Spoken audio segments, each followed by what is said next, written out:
Hi all, just a short video to cover a topic that I've been looking to have covered on YouTube and such like, but haven't really seen it.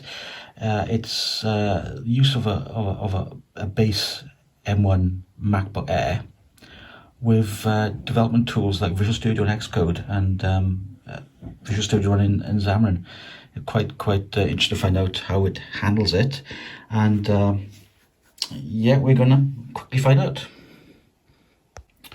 Well, first I'm going to open the memory management tool, the activity monitor, and we'll see what the state of play is with CPU usage and memory stats. We can see from here that the base OS uses basically just over a gig of app memory and 3.27 gigabytes of memory in total.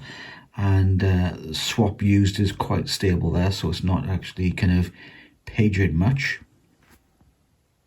Yes, our first test I think should be open up Xcode and examine the memory usage and see how it impacts on the 8 gig of RAM. So if we click on Xcode, and this Xcode is the actual Apple Silicon version.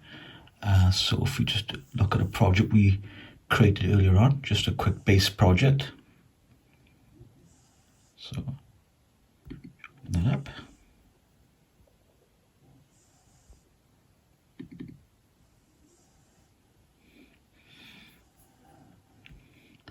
It's a simple kind of Swift project with Swift UI, and we've got the iPad 12 mini selected, so you see it's a simple bit of code. And if you look at the memory stats of just Xcode idling, we see that it's increased slightly the base memory used and the app memory used, but the swap seems quite consistent. So if we run this Xcode project, we'll see if that actually changes. You see the project up there, it's quite fast, so that is a good sign. But we'll have a quick look at the memory stats and see if that 8 gig is being impeached. And so far it's getting quite high, it's getting to 5.5 gig, but still the swap memory is not being incremented. Yes, that's pretty good. It's yep, swap file is still stable. Memory is quite high, it's getting near that 8 gig limit. I think we can see with development the 8 gig is the absolute minimum I think we should be using, but it's usable, definitely usable. It's not bad at all. So that app is actually now running, and you can see for Xcode it's perfectly acceptable. You could use that, but when you get to bigger projects you might find that 8 gig limit being tested. So we've closed down Xcode now, and the memory has gone down to compensate for the exit of the application, and we'll now kick off Visual Studio for Mac.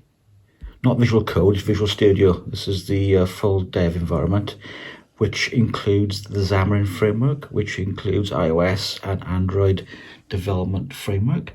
This is the Intel version, not the Apple Silicon version.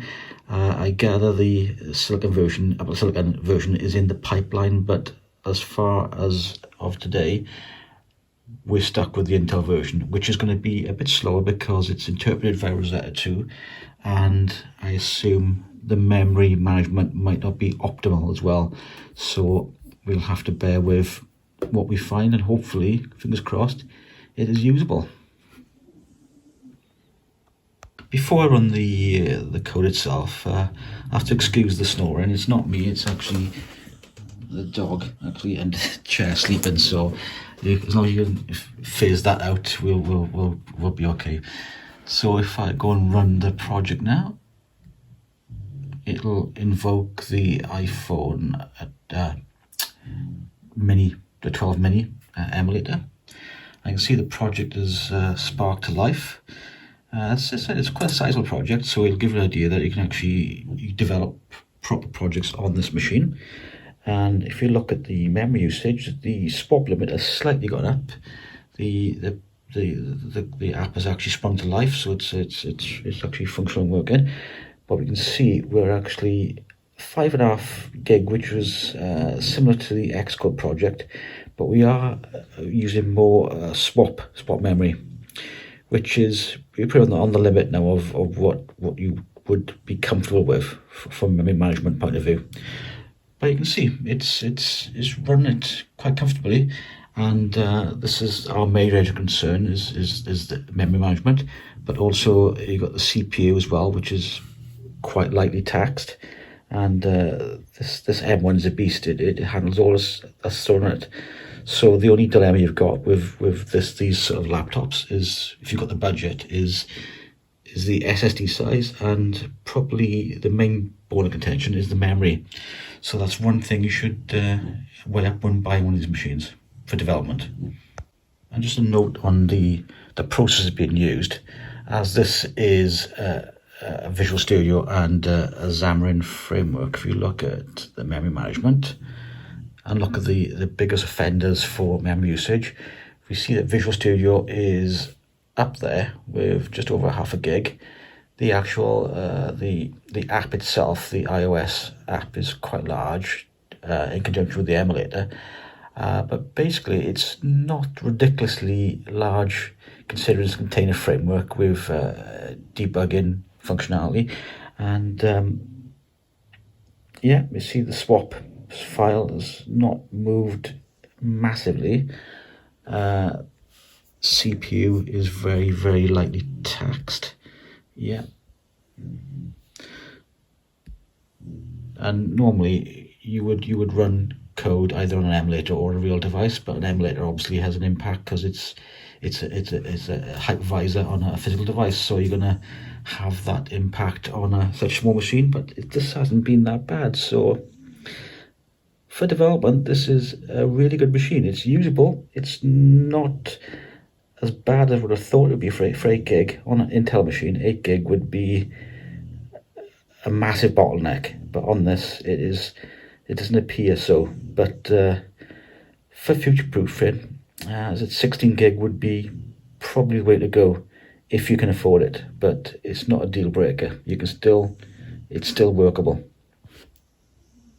In conclusion, the base MacBook Air M1 is a superb device and quite acceptable to perform development on, small or medium projects. It handles it with ease, and hitting the 8 gig limit is infrequent, and swap usage is not terrible. If you can afford it, go for the 16 gig. If you can afford it, it takes away any kind of apprehension you have, and also future-proofs your machine a bit more. And the other point of discussion is perhaps a larger SSD size, 512 or a terabyte if you can afford it. But apart from that, in conclusion, the base model is a massive improvement in the Intel variants, and certainly blown away by its performance, and would heartily recommend it. You cannot go wrong. Bye all.